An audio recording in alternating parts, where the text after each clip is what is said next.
Hi everyone, it's Jay. I want to come on here and kind of give you guys a Necro build. I started playing Necro and I'm having so much fun. I'm just absolutely blasting. And I kind of want to take you guys through what I've been doing. I'm only like level 52 right now, so not through the journey yet, but I thought kind of update you where I am and how you can blast the 50 super easily and on hardcore. Now, the first disclaimer I want to say is I haven't played hardcore in Diablo 4. I used to play a ton of hardcore in Diablo 2, but I've just been blasting the softcore, not really worried about it, but I kind of wanted to start playing hardcore. I've played around with enough stuff. I'm ready to start playing hardcore, so that's kind of what I did, and I decided Necro is going to be the first class, especially because I feel like Minion Necro, if you want to play hardcore, it's one of the safest ways you can do it because you don't want to lose your character, obviously. Now, talking about Necro, I've had so much fun. I'm playing a Shadow Necromancer, and you can basically play this Necromancer 1 to 100. You'll make a little kind of variations in skill tree and whatnot early on, but you can transition to like the full end game build in terms of like skills and whatnot super early. And so that's what I love about it. I love not having to like get all this gear or then completely, respec and change your build. And that's one thing I really love about the Shadow Minion build. And I'm going to take you through exactly what I've been doing and how you can succeed as well. So let's go over to the skill tree. Now that we have the skill tree pulled up here, I kind of want to talk about basic skills first. Now, there's 4 different basic skills you can take: Bone Splinters, Hemorrhage, Decompose, and Reap. When you're very early on, if you want to, you can take Bone Splinters. It's a really good generator. I wouldn't put anything more than enhanced Bone Splinters, but you can definitely take Bone Splinters early on just to have a generator. I just went straight up Reap. I think it's just better. Bone Splinters is going to be worse by like level 5 in my opinion. And so I just go straight up Reap, but if you want to really optimize, taking Bone Splinters super early on can be good. And that's kind of, you take enhanced Reap as well. If an enemy hit by Reap dies within 2 seconds, you gain attack speed. It's really good really early on for just clearing stuff. And you need to keep it so you can get to the other trees, obviously. But then we go down to core skills. So this is where I was talking about how things can change over time with the build, just a little bit. But for the most part, you're playing 1 to 100, but core skills is like the main thing where that's changing. So as you can see here, I have Blight into Supernatural Blight. But when you're early on, I'd say like level 1 to maybe 20, 25, you're going to want to be taking Blood Surge. So Blood Surge, you draw blood from enemies, dealing 20% damage, and expel Blood Nova, dealing 70% damage. Blood Surge's Nova damage is increased by 5% per enemy drained up to 50%. So what you're going to do is you take Enhanced Blood Surge, and then both of these are good actually. This is going to help you to be a little bit tankier. You're going to fortify for 40 or 1% of your maximum life, and this, you gain 1 stack of Overwhelming Blood. When you have 5 stacks of Overwhelming Blood, your next Blood Surge overpowers. So you do overpower damage. So it's just like, you can take either. I would suggest taking Paranormal Blood Surge. I think it's just better overall. It's what I take. And early on, you're actually going to want to put 5 points into this. It's going to do a lot of damage, and it's going to help you just clear stuff because like level 125, your minions aren't doing a lot. Then you have, once you kind of get to that 25 range and you feel like you're just blasting, you feel very comfortable, you can go ahead and switch over to Blight. You're going to put 5 points into it. You take Enhanced Blight, so areas hit by this are going to be slowed. And then you take Supernatural Blight, and this is super important, and it really transforms your build. You and your minions deal 20% increased damage to enemies within Blight. So basically your minions are going to start hitting like a truck, okay? And that's why we take this. And then we take 3 points into Hewed Flesh. Your damage has up to 12% chance to create a corpse. Basically, we just want to create more corpses. It's really good. And you can get a early unique ring if you're lucky, and it can help a lot, and that's why we really want huge flesh actually. Then we take 2 points into Skeleton Warrior Mastery. Just does more damage. Your skeletons do more damage. Pretty obvious there. We take 2 into Grim Harvest. Pretty basic stuff. Take 3 into Field by Death, doing increased damage. Then here's another difference that you take in the early game versus the late game. Early game, you take Iron Maiden. It just helps kill stuff, honestly. But pretty early on, you're going to want to switch over to Decrepify, and you go Enhanced Decrepify into Abhorrent Decrepify. And enemies hit with this are afflicted with Decrepify, and they have a 15% chance to reduce your active cooldowns. So it's really good.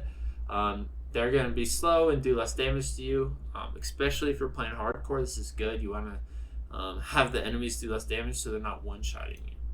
Then we take 3 points into Death's Embrace, more damage. Take 2 points into Death's Approach.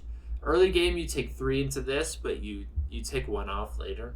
And I'll link a build guide. You can use Maxroll's build guide. It's very good. Chronikz does a really good job with them. So I'll go ahead and link that in the description below for you. But you take 3 into Skeletal Mage Mastery. Want those skeletons doing more damage. And then we're going to take 1 into Reaper's Pursuit. We're going to actually take 1 into Crippling Darkness. You're going to want to take 3 into Terror and 3 into Gloom. Now, I don't have 3. The reason being is this is my first hardcore character, and Blizzard thinks it's fair to make me do Renown all over again. So I'm working on my Renown, so I don't have all the skill points from Renown yet, so that's kind of the difference there. Necrotic Carapace. You're going to take 3 points into this, actually. It's going to make you a lot tankier. You're going to fortify based off your maximum health. Now, going into your ultimate skills, early on, Army of the Dead into Supreme Army of the Dead is really good. It'll just kill stuff. It'll obliterate bosses for you. But we move it on to Bone Storm pretty early on. Bone Storm is just a storm of bones around you for like 5 seconds. And basically it does damage, area of effect all around you. We take Enhanced, so damage reduction is increased, we're tankier, and we take Supreme Bone Storm, so our critical strike chance is increased by 20%, so pretty big deal. And then you take Kalon's Edict. Your minions gain 3% attack speed for each active minion. Again, I'd have this, but I'm working on my Renown, which is really annoying. I would love if Blizzard just took Renown out. No one wants to do it. Anyways, so that's kind of the skill tree we're looking at here. It's pretty basic. We're using Shadow and Blight, and we want to use Bone Storm as our ultimate, and some pretty basic stuff there. And we're going to move on into the Book of the Dead, and I'll kind of explain how all of that works. So let's go over there. Okay, so we pull up our Book of the Dead, and we have Skeletal Warriors, Skeletal Mages, and Golems. Those are the 3 minions that we can create. So for Skeletal Warriors, you have Skirmishers, Defenders, and Reapers. So at the start of the game, you're going to actually want to take Skirmishers, and this middle one here, each time you critically strike, your Skirmishers Warriors next attack critically strikes and deals 50% bonus critical strike damage. It's going to be really good. But as you move into your endgame build, which honestly is so early, like level 35 or something, or even earlier, you're going to move into Reapers. Reapers have a 15% chance to carve flesh off enemies, forming a corpse. We want as many corpses as possible, so that's why that's really important. Again, early on, we really struggle for essence, and we kind of need it, so we take cold mages because they actually generate essence for us. But the endgame build, right, we're playing shadow minions, so we're going to move into the shadow tree. And we're going to take this first one where we just dealing 3% increased damage for each active shadow mage. 3% multiplicative damage is really important. It's late game going to do a lot for us.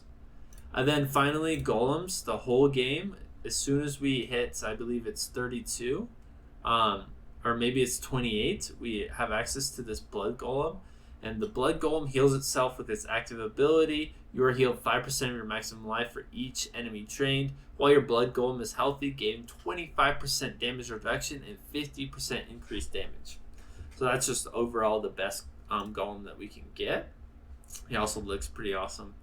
And so, yeah, that is our Book of the Dead. So now let's move on to our gear and our aspects and kind of talk about what we're looking for. With the Necromancer, unlike other classes, actually, gear is way less important in terms of like codex aspects, finding legendaries and tempering and stuff like that. Early on, it's your minions just kill everything. You're not too worried about it. But there are a couple things you can add, and I'll kind of go over those. So overall, the number one thing to mention is on most of your gear, it's just going to be about item power. It's very simple. You can just press shift here and you see, oh, okay, this is actually a 625 versus 734. I'm not going to use that, right? Okay, this is actually a 625 versus 659. I'm not going to use that. But let's say this was a 700. Yeah, I just throw that in there. It's very simple. Now, as far as aspects you can use, you can throw in, some basic defensive aspects, and you probably want to temper your items to get fire res. That's pretty important, especially if you're going to try to do the capstone with Elias, because he does full fire damage, so you want your fire res capped. But other than that, you're going to want to put aspect of disobedience on your chest plate. I just found this multi-later plate. Don't really care about it. It's just a 750 item power. Like I said, that's the main thing that I care about. It's giving me extra life, giving me extra armor. It's awesome.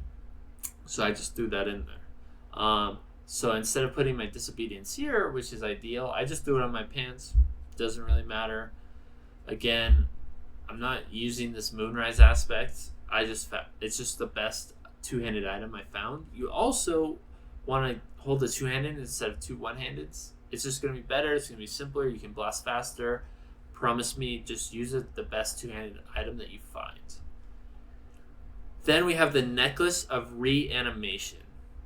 This is one of the only aspects that really matters, and you're going to put it on your neck because you don't really change your neck very often. And so this aspect, your minions gain increased damage while alive up to 50% after 10 seconds. So your minions are just doing more damage. It's pretty important to have this. And then this is just a basic ring. Doesn't really matter.